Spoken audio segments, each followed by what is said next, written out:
Was I perfect? No. I mean, we missed some things in our due diligence that we probably should have known, right? You're not going to be Blackstone day one, but you don't want to be the schmuck who shows up to the show and buys a piece of junk and doesn't realize it, right? You don't want to be the, what does Buffett say, the patsy person who doesn't know at the poker game or something like that. Yeah, don't be that person. What is up, everybody? My name is Matt Drouin. I'm the host of Go Big Live Real Estate Investors Podcast. I am psyched out of my mind today to have Mr. Steven Speck, managing partner of Rust Belt Capital, on the show.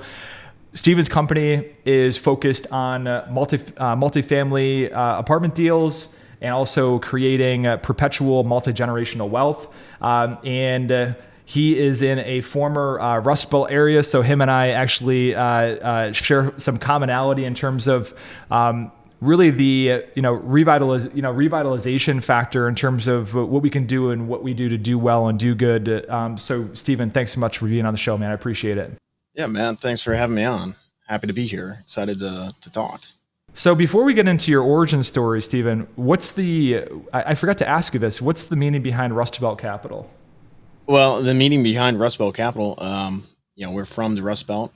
We invest in Northwestern Ohio, Western Ohio actually, but we started out in Northwest Ohio. So Toledo, Ohio area. It's about 45 minutes south of Detroit, Michigan, about 4 hours east of Chicago, and 2 hours west of Cleveland. So when you think of the Rust Belt, we're in the heart of the Rust Belt. So makes sense that that's where we are, but we wanted to put together a company that allows people to really invest in their communities and take ownership of what's going on. And they don't have to just invest in companies that are in Silicon Valley or New York or way far away. And, that's kind of the origin story of the name, at least.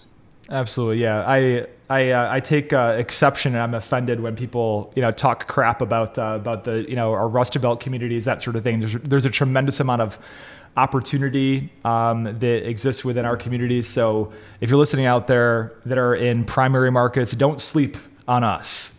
Well, it's funny that you say that, because I think as time goes on and affordability becomes an issue for people, you've got the West, California, the Pacific Northwest, you've got the Southeast, all that. It's just exploded in the cost of living down there. And you got rents that are $3,000 a month or more for 2-bedroom apartments, even in Texas. And look, people just can't afford that, right? But then you come to the Midwest, you come to the Rust Belt, and you've got affordability. Your groceries are going to be cheaper. Your taxes are probably going to be cheaper depending on where you're at. And then definitely your cost of living, you're spending a third of your income on housing, and your housing is cheaper. So I think here in the next few years, and you're starting to see that in the data right now, we're really starting to pull more people towards the Midwest and the Rust Belt area.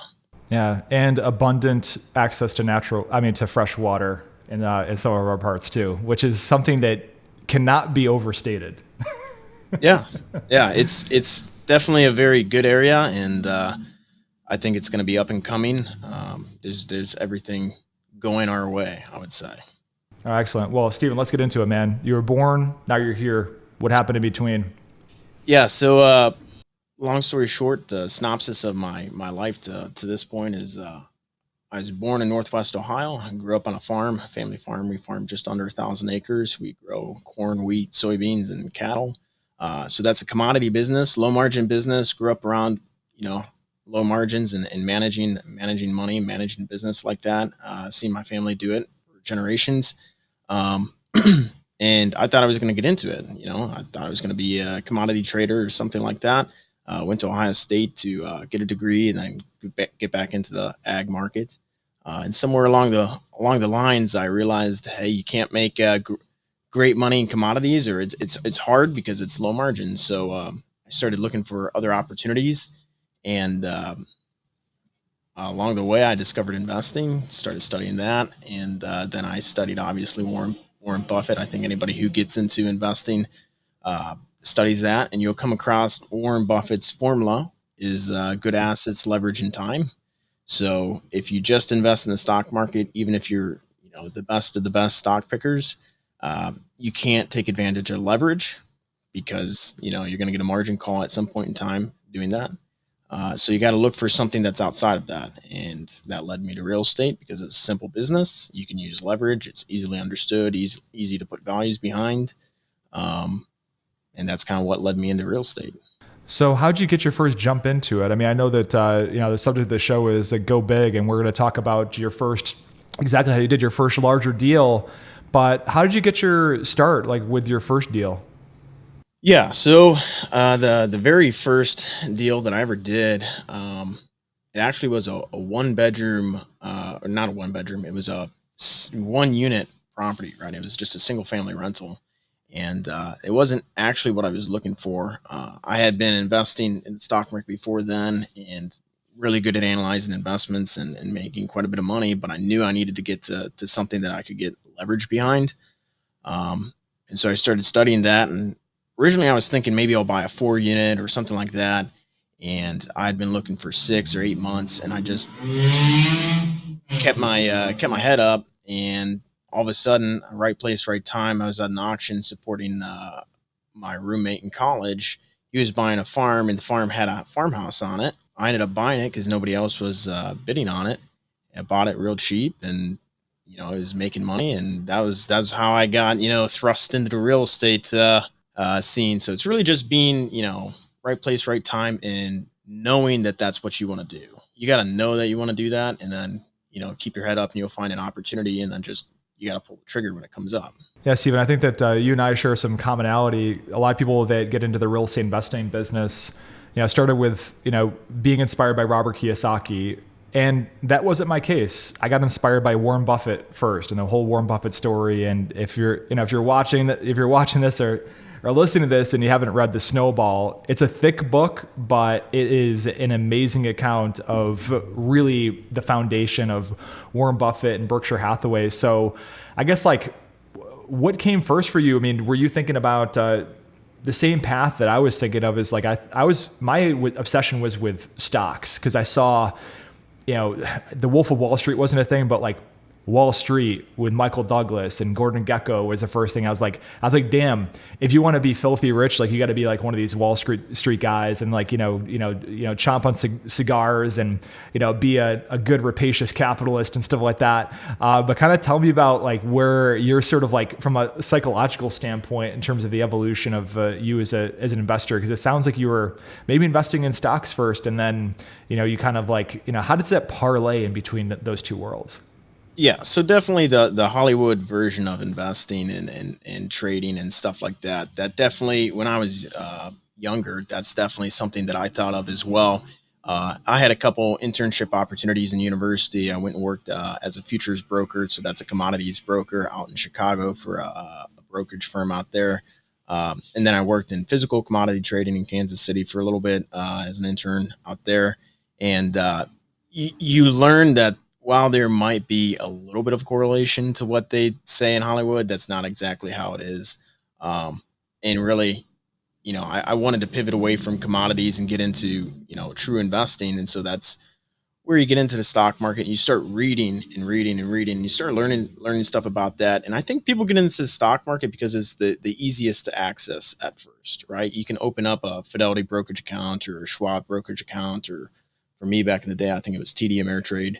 Um, and you can do some fundamental analysis, and all fundamental analysis is looking at, the income statement, the cash flow statement, a balance sheet, and putting together a valuation of what they're worth. Now, it takes a lot to learn that. So you start reading books. I'm sure you've read tons of books on that. But along the way, how I transitioned from stocks and I got good at doing valuation was when I was studying Buffett. you know, Berkshire Hathaway, which is Warren Buffett's company, really grew. The big engine of them was Geico. Geico's an insurance company, right? So they were able to borrow money effectively at what we'll call negative interest rates to go leverage buyout companies when everybody was paying positive interest on money, and that's really the engine that propelled Berkshire Hathaway to where it is today. It's the most valuable component is their insurance business. And so once I learned that, I was like, wow, I need to employ leverage because I can, look at stocks all day long. And even if I hit, base hits and get a 200% return in 2 years or something like that, like, you got to have leverage. Like a 15% or 18% compounded rate of return is way better than just trying to hit these 100, 200% return every year or two. Like that's a little bit challenging to do. So you do the parsing around and you figure out, hey, I have a limited amount of money. I better figure out something I can buy with a couple $100,000, right? And that's how you get into real estate. The first brokerage account I had was a Scott Trade account, and I put $1,000 into it, and I was like, I'm going to use this $1,000 and I'm going to get rich. And then I was like day trading. I had this whole thesis set up in terms of like how I was going to, buy companies like penny stocks essentially. And I lost like 50% within like 2 days of doing that. So I definitely knew I wasn't smart enough for the stock market thing there, and also it was just so much outside of my control. And I learned through the Buffett story because and we'll harp on Buffett a little bit because you and I are both like super fans, so to speak. Is that it's like, okay, well, I'm going to go into the market inefficiency of real estate, but first, there's this whole thing like we learn about risk premiums, and we have this whole thing of like liquidity risk premium. And the reason why you don't want to buy real estate is because of the liquidity risk premium. It's like, okay, you can sell shares in your S&P 500 like Vanguard index fund and turn them into cash tomorrow. You can't do the same thing with real estate. But I noticed when I handed over my money to a broker, I was like, hey, I'm buying a real estate deal in a couple weeks, for instance, and I want to, cash in and turn this to cash. So I can do this. They were like, no, this is a long-term investment. Right? This is a long-term investment. You want to keep your money in there. I was like, what's the advantage of that? Right. So if I'm going to be told to not convert my, thing, to cash, for instance, I'm like, why don't I get paid for the liquidity risk premium by owning real estate in the process? All right. So that's one. And then secondly, the whole market inefficiency with real estate. When you're talking about stocks, you're talking about, that is an efficient market, but with real estate, you can cash in and build wealth through spotting market efficiencies through, like, let's say, a broker relationship or a relationship with a property owner and that sort of thing. So, which just makes the business a lot more attractive, and where I found like that's like where you can build some competitive advantage. Like, what do you say on that? Yeah. So like one thing that you're talking about. Okay, so we both like Buffett, and I don't know how many people follow this, but like Warren Buffett doesn't care if the stock market closes tomorrow, right? So he's not worried about cashing in and out, and he doesn't look at stock prices every single day. Like even when we're, when I was a broker doing brokerage stuff, futures brokerage, yeah, you're paying attention to what the market's doing, but like, do you really want to be spending your time all day long chasing what's going on with the market? Like that's really hard work. Where you're better off and where you're going to make the biggest bang for your buck, and especially in terms of like risk return is like you said, arbitrage. And so an example of a way to do that in the stock market is, say a company is going to get bought out, right? And they have a strike price, or here's the offering, XYZ company is going to get bought for $50 a share, and they're currently trading at $40 a share. Well, if you buy it for $40 a share, at some point in time, once the transaction goes through, it'll be worth 50. And normally the market's going to rationalize that before the transaction actually goes through. So you just made $10 per share risk free, basically. So you got to look for opportunities like that. And if you really want to make money in the stock market, and I mean like serious money, that's the stuff you got to be looking for. Stuff like that, or you have to be able to parse through 10Ks, which is annual statements or whatever, and put together a valuation on these companies. And it's just in terms of where you're going to make your most money for the work that you're doing and the risk you're taking, it's definitely going to be real estate. Absolutely.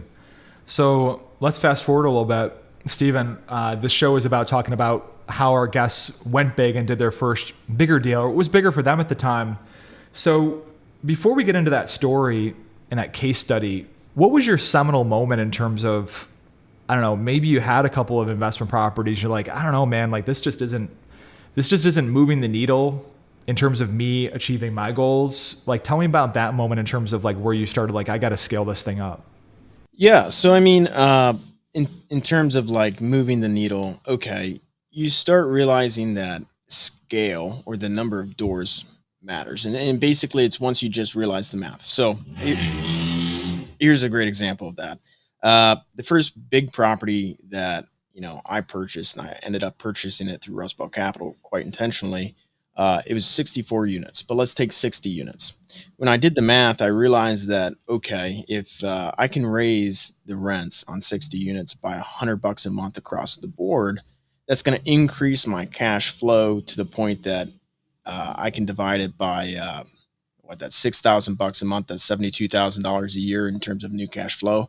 If I divide that by 8%, and let's call that the cap rate of the market, that turns out to be pretty close to $1 million. So I just made $1 million by raising rent by $100. Now that single family rental that I had, okay, if I raise rent by $100, it's $100. It's $1,200 a year. Like it's insignificant, right?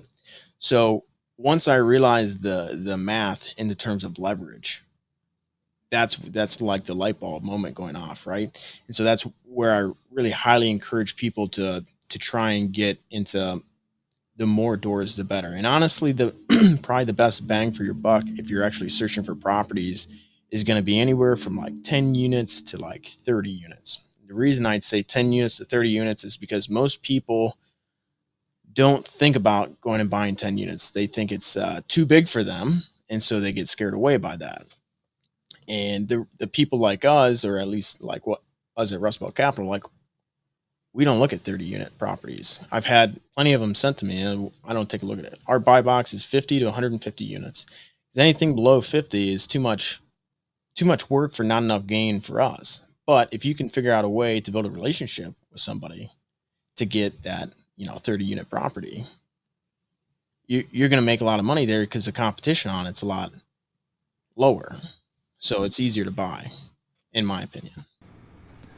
Yeah, 100%. Totally agree. I mean, I think it definitely, I mean, you're in the capital raising space too. And I think what a lot of people kind of get mistaken with is that they think that, okay, I own a couple of duplexes. I got to go straight to a 150 unit deal. And the error in that is that there's brokers that compete for that type of deal flow. There's way more buyers that compete for that type of deal flow with much lesser cost of capital than you might have access to as a smaller investor. So there's also, because brokers don't focus on that deal space in terms of like, let's say 50 units or less, you have a much better way of connecting to the owner directly, for instance, than with a more of an institutional owner. That's like a lot where the mom and pop space exists. And also you don't have to get into like, that might be a $300,000 to $500,000 raise, not like a $5 million capital raise, and people can execute that through the people that are in their sphere of influence and their professional contacts and friends and family to raise like $300,000 to $500,000 rather than having to go outside of that network in terms of raising capital outside of that. So people get constrained by the thinking about money. My recommendation is don't worry about the money. Go find the deal, build a relationship with the seller, and you'll figure out how to piece the deal together. It might be where you can just do some type of seller financing and they'll finance the vast majority of it. Okay. Now you don't have to worry about how do I raise the money, right? Maybe you have to bring some money down, or, maybe you give them 50K and then they carry the note.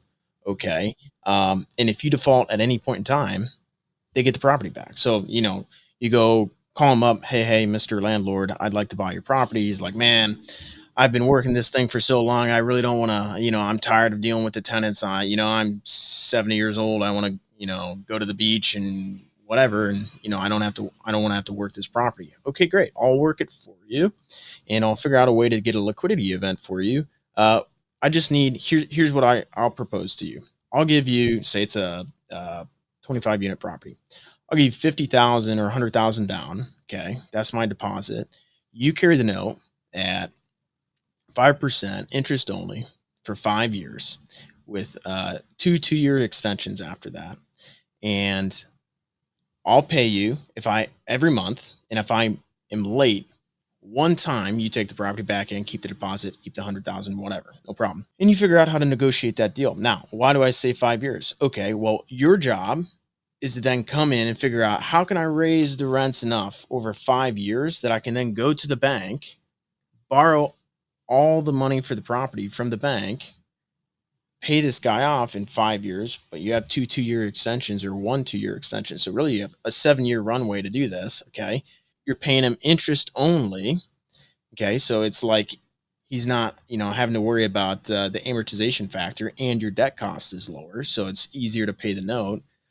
And now you've figured out a creative way to structure how do I buy this property without having to come up with all this money. And you're like, how does the bank going to loan all the money in year 5? Well, by raising the rents, you're pushing the value, and they're willing to do 70% or 75% loan to value in year 5.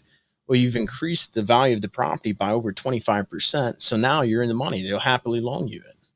So that's what I would do. I wouldn't worry about the money. I'd worry about how do I find and build a relationship with the seller that's willing to do that. Look for older guys or older girls, and that's what I would do. Absolutely. So Stephen, let's talk about the first bigger deal that you did in excruciating detail, and maybe conjure up some battle scars in the process. So tell me about it. Yeah. So the first bigger deal that I did was a 64 unit apartment complex here in my backyard, the town that I grew up in, which is about, I don't know, with college students, it's probably 50,000 people, right?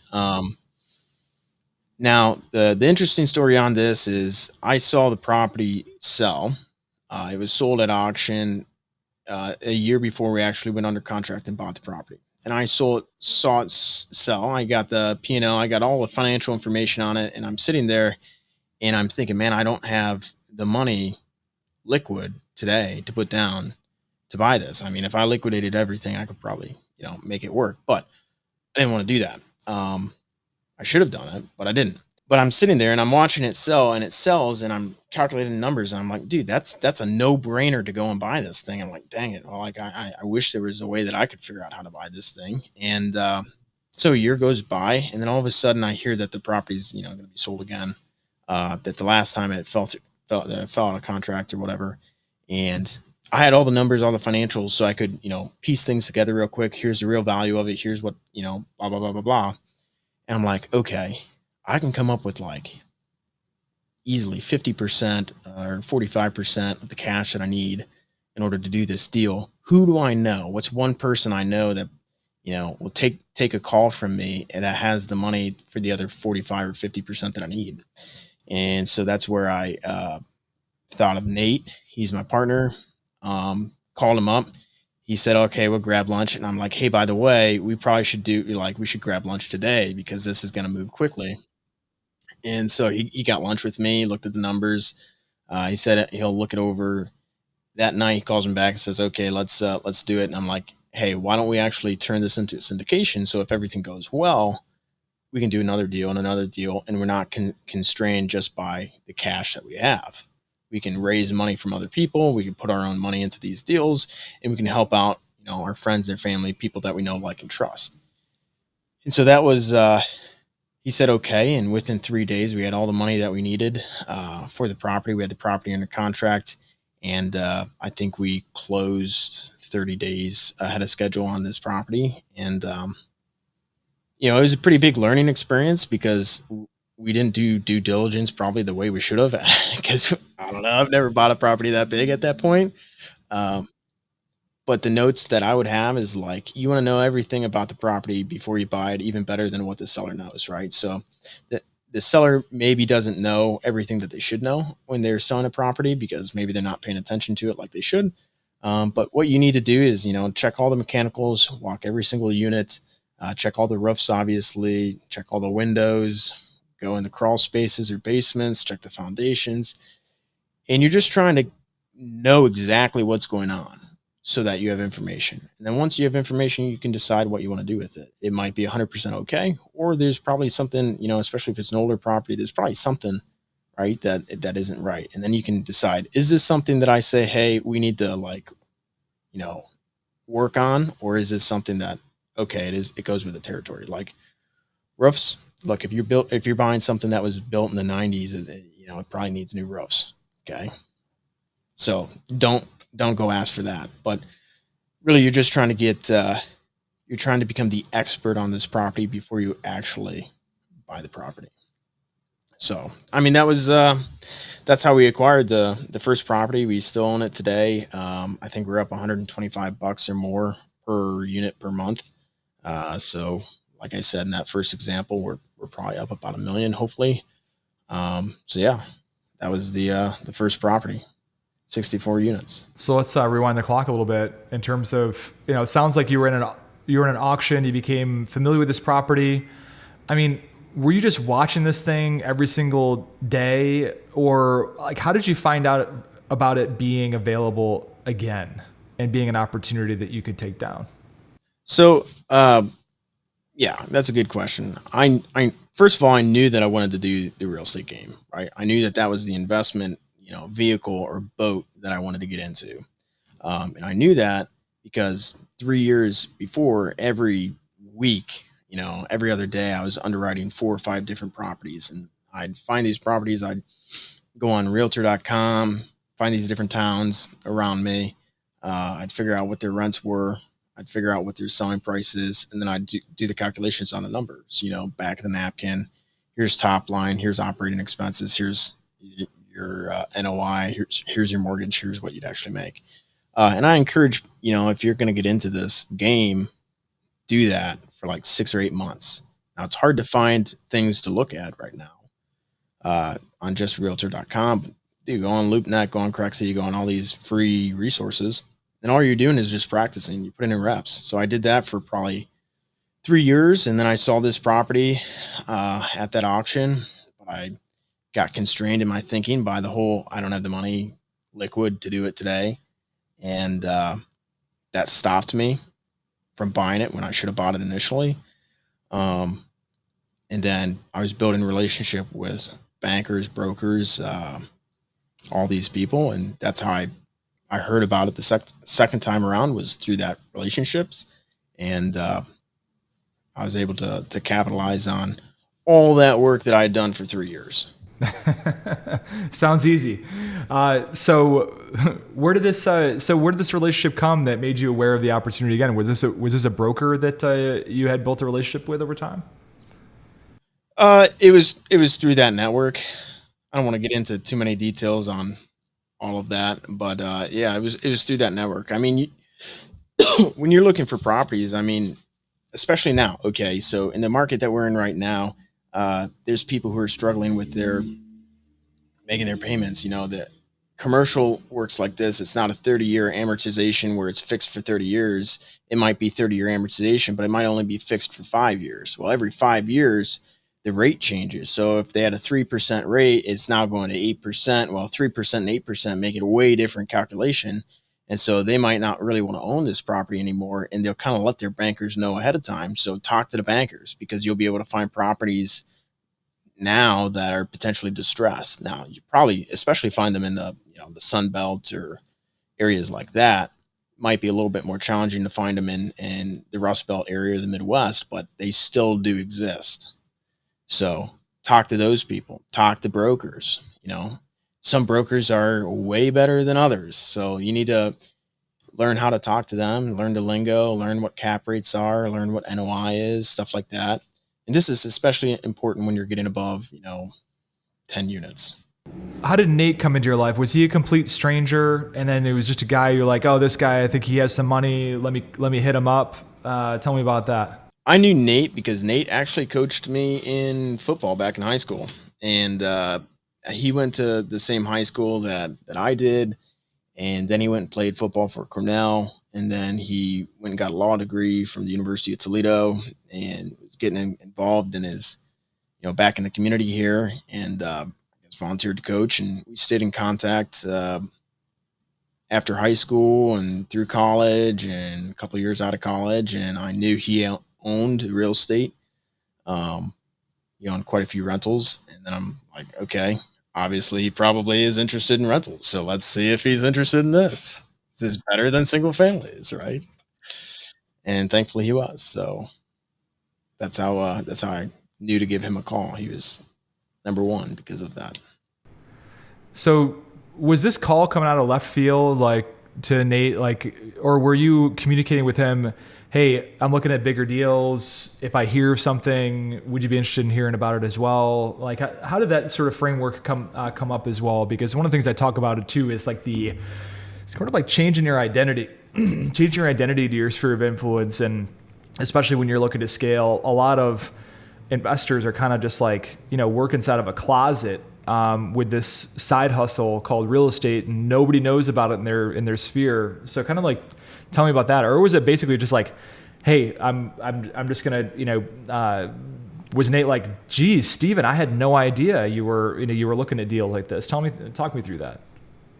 I mean, I had called him a couple times on some smaller stuff, maybe some like share sale type stuff, and just asking how that process worked.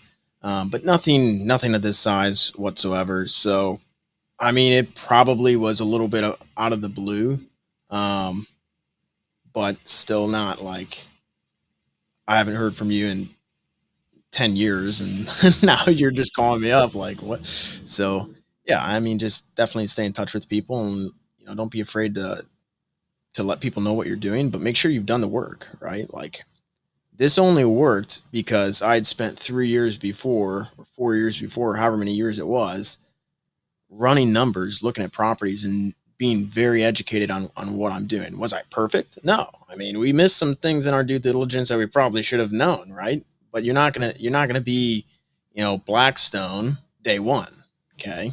But you don't want to be the schmuck who shows up to the show and buys a piece of junk and doesn't realize it, right? You don't want to be the, what does Buffett say, the patsy person who doesn't know at the poker game or something like that. Yeah, don't be that person. Oh, Steven, you said you maybe missed some things during due diligence that may have been a surprise to you during this. So, tell me about the mistakes that you made through this deal, and what you do differently moving forward. I mean, the first mistake is like we thought. So there's like what 8 or 10 buildings at this complex. We thought we could spot check, do 2 or 4 units on every building, which doesn't cover all of them. And that's not a good idea, because there's definitely going to be, you might not see the worst of the worst units, and you might miss some things. So we knew of things, but maybe we didn't know as much as maybe we should have. So like there was some HVAC stuff that we didn't know quite the extent of how much immediate repair was needed. Thankfully, there was more than enough cash flow on this property that we could take care of that. We negotiated some incredibly good debt. So there was a lot of good things that we did that were able to, overcome any newbie mistakes with plenty of margin for error. So that comes down to preparation again. It's like in any deal you do, even when you're pro, like you're going to miss stuff. It's impossible to be perfect. But you've got to do enough prep ahead of time, and you got to have enough contingencies and margins for error that when, not if, stuff pops up, okay, it's not like you're getting anxious and your heartbeat's going like crazy, like, oh no, how am I going to figure this out? Like, you'll figure it out. Yeah. So how do you calculate contingencies going forward? Is there a certain formula that you use in terms of, all right, this is what we need to take this deal down, the CapEx, the an operating account, funding an operating account, and then this is the amount that we're going to shoot above that, just to make sure we have that cushion to avoid having to do a painful capital call with your investment partners? Yeah, absolutely. So we've never had a capital call or margin call, and knock on wood, we never do. But yeah, what do we do for contingencies? So when we get a property under contract, and this is what I recommend to everybody else, and probably everybody else normally does this, you're going to have an inspection period. Could be 30 days or so. Do not waive that. Even if it's competitive, like, don't waive that. That's just, no deal is worth doing without doing an inspection. So in that inspection period, get your eyes on the property, walk the property. And if you think there's anything that's going to need to be done, pick up the phone and start calling people to get quotes, right? So you might think the roofs need redone. Well, call in an expert, see what they say, and then see how much it's going to cost, right? And if it's bad enough, maybe they'll give you a credit or something. I don't know if I'd ask for a credit on the roof unless they told me it was redone. And then on inspection, you look at it and it's like, dude, this was not redone. But that's misrepresentation. That's a different thing. So get quotes, do as much homework like that ahead of time, and then budget on top of that, I don't know, 20% more. For every $3 million that we're investing, we're probably going to want to have about $100,000 to $120,000 in cash reserves, which is a pretty decent size reserve.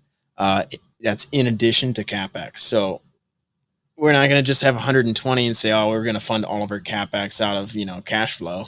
No, we're going to have money for, the CapEx beforehand, which is improvements, deferred maintenance, taking care of that stuff. And that's just risk mitigation. Like, it's way better to have money than to be in a spot where it's like, man, we don't have enough money and we need to get a new roof on this thing. When you're running your numbers too for maintenance, I mean, if you're in, class C or, lower end class B type stuff, I mean, 12% of top line revenue is probably what you're going to want to earmark, something like that for maintenance. Well, Stephen, last question before I want our listeners to be able to learn how to get in touch with you and Rust Belt. For those of the people who are listening out there, and you gave some nuggets in terms of what to do to prepare, educate yourself. Outside of that, if they're looking to scale up and doing, let's say, landing their first 10 to 50 unit deal, what else can they do right now, today, this month, to get themselves positioned to make that journey? Great question. So if you're serious about it, and that's number one, you got to be serious about it and be willing to put in the effort. What you can do today is, do you have a database, a spreadsheet, Excel, Google Docs, whatever, of every property in your community or in your area that fits that criteria? That's 10 to 50 units. Okay. You should have that. And you should have seen every single property. And you should know every owner or every LLC that owns that, right? And if you don't know how to put that together, the easiest way to do it is just, your county should have a website that you can go and look up a property database, and you might have to do it, pretty manually or whatever, but look up all the properties and then go drive your community, right? Go look and see where they're at, see which one's best, rank them best to worst, and then go find out, okay, this is a 50 unit property. I'm estimating that they're all 2 bedrooms. You can look on apartments.com, just Google as much stuff as you can, and then figure out what the rents are. Okay, if the rents are $1,000 a month and it's 50 units, that's 50,000. Is it going to make 50,000 a month? No, because you're going to have vacancies. So use 95%, probably in this market, use 93 or below, 93 to 90 if it's a decent property. And it's going to make 90% of 50,000 a month. Okay, do the math, figure out what an operating expense ratio is probably going to be. In Ohio, it's probably going to be 55% if you're, in a class C type property, and a little bit older. And then you can figure out your NOI and start putting valuations on. Here's kind of where I'm estimating it to be.